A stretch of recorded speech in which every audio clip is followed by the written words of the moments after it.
Buenas tardes, soy Carmen Salazar y voy a hablar sobre la infección por hepatitis B. El virus pertenece a la familia Hepatobacteridae. Es el género Hepatnavirus. El hombre es su único huésped natural. Es un virus hepatotropo, pues su blanco principal es el hepatocito.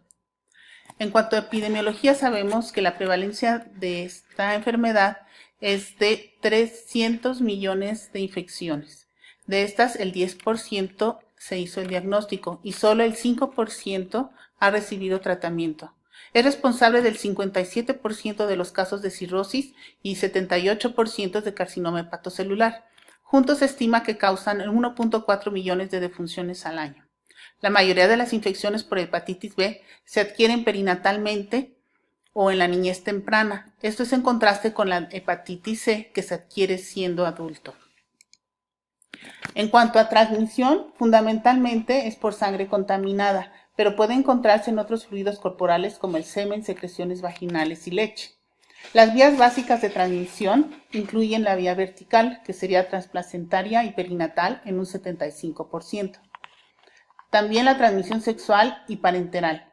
Se afecta más a los adultos por sexo sin protección y en particular a hombres que tienen sexos con hombres y a usuarios de drogas intravenosas. La transmisión intrafamiliar es por convivencia familiar. Afecta más a los niños muy pequeños. Los familiares de un portador crónico de hepatitis B tienen un riesgo 5 a 8 veces mayor que la población general para infectarse.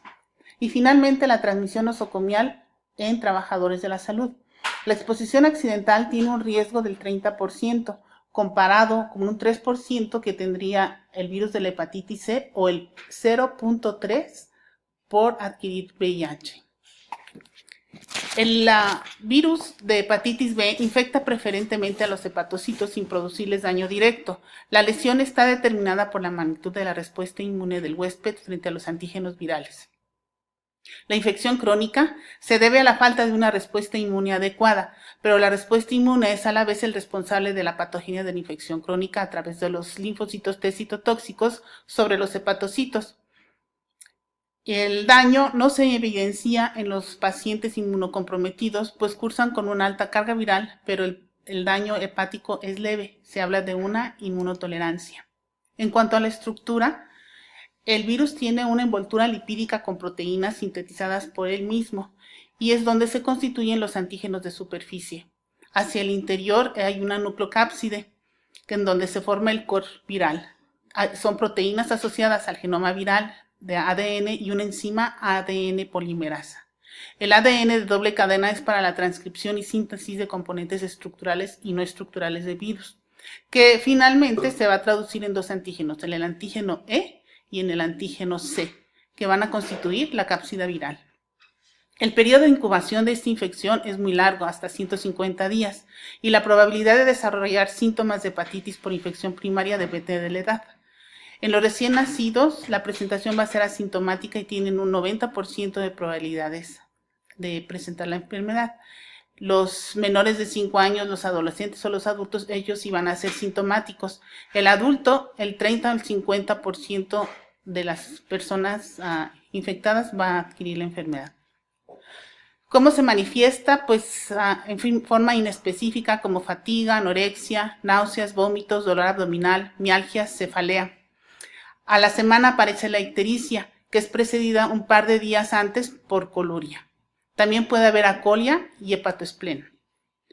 En cuanto a los exámenes bioquímicos de laboratorio tradicionales, puede haber una elevación hasta 150 veces de las transaminasas séricas, siendo la transaminasa pirúvica sobre la oxaloacética. Y esto no necesariamente se va a relacionar con la gravedad de la enfermedad. En cambio, el incremento de las bilirrubinas, que es de predominio directo, no va a superar los 15 miligramos por decilitro. Las cifras mayores aquí sí nos hablarían de un compromiso del estado general y nos harían sospechar de una evolución grave. La presencia conjunta del antígeno de superficie y del anticuerpo del tipo M anti-C generalmente apoyan un diagnóstico de infección aguda por hepatitis B. Un antígeno S positivo por más de 6 meses es definición de una infección crónica por hepatitis. En estos casos, los marcadores serológicos y moleculares ayudan a determinar la evolución y el pronóstico del cuadro infeccioso. La infección crónica por hepatitis B da origen a una hepatitis crónica, que puede ser asintomática durante décadas y ser diagnosticada solo por una reactivación que asemeja a una hepatitis aguda o bien por la detección de cirrosis o del mismo hepatocarcinoma. El diagnóstico con marcadores serológicos o virales de hepatitis se divide en dos, en los antígenos y en los anticuerpos. Los antígenos de superficie, cuando se encuentran presentes, nos van a hablar de una infección aguda. Aparece de 2 a 8 semanas luego de la infección y se va a detectar durante 4 meses. Y como decíamos, la detección de más de 6 meses lo determina como un portador crónico. El antígeno C no circula en sangre y se encuentra en células infectadas. Y el antígeno E aparece en la etapa de pródromos, permanece muy poco tiempo y se asocia a una carga viral alta, o sea, una replicación viral activa. Esta es tienen una infectividad alta y una mayor tasa de transmisión vertical. En cuanto a los anticuerpos, existe el anticuerpo anticore IgM, que en presencia del antígeno de superficie nos traduce una infección aguda, y estando solo es una infección reciente o un periodo de ventana. El anticuerpo corre total permanece detectable toda la vida y se utiliza como marcador epidemiológico para conocer cuántas personas están infectadas. El antígeno E aparece a 20 días de la infección durante la evolución del cuadro clínico. Se va a correlacionar con la negativización del antígeno E y eso nos va a traducir un cese de la replicación viral activa. Hablamos de una seroconversión cuando cambia el antígeno E negativo a antígeno positivo.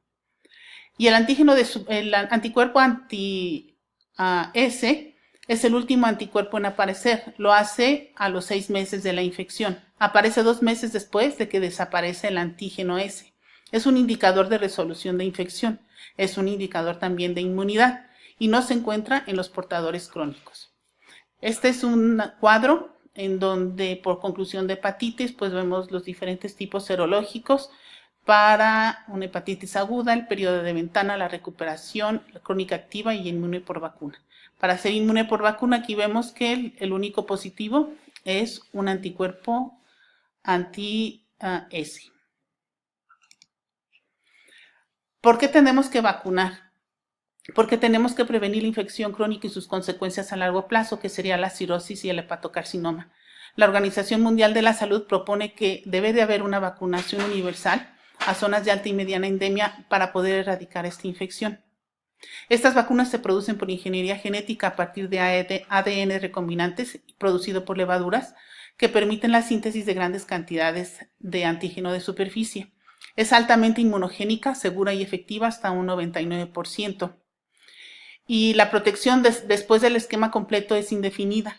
Los títulos protectores de antígeno de superficie por memoria inmunológica no requieren dosis de refuerzo. Las dosis que se dan son 3, la basal a los 2 meses y a los 4 meses.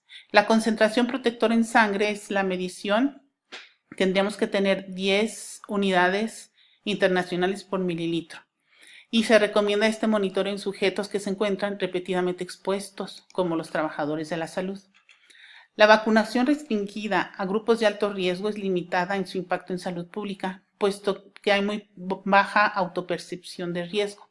Los grupos de riesgo recomendados para vacunar sería el personal de salud en primer lugar, los pacientes en hemodiálisis, los HCH o bisexuales que tienen prácticas sin sexo seguro, los que tienen múltiples parejas sexuales, los que tienen infecciones de transmisión sexual, los usuarios de concentrados de factor 7 o 9, los contactos de familiares o contactos sexuales de portadores crónicos de hepatitis B, la gente VIH positiva y los recién nacidos de madre con hepatitis B. En cuanto a tratamiento, las recomendaciones para inicio son iguales para aquellos que tengan el antígeno positivo o negativo del antígeno E, pero se necesitan utilizar otros criterios como serían los niveles de carga viral, de DNA y las enzimas hepáticas. Si tuviesen más de 2000 copias y tienen las enzimas alteradas, se podría correlacionar con inflamación moderada o fibrosis. Aquellos que cursan con más de 20,000 copias y tienen transaminasas 2 veces o más elevadas, sin importar qué tipo de etapa de enfermedad hepática tienen que ser manejados con medicamentos. Y hay 2 tipos, los análogos nucleósidos y el interferón. De los análogos nucleósidos hay unos que tienen resistencia baja, que sería la lamivudina, el adefovir y la telvibudina. Y los que tienen una alta barrera serían el entecavir, el tenofovir y el TAF. También se usa en algunos casos el interferón pegilado alfa.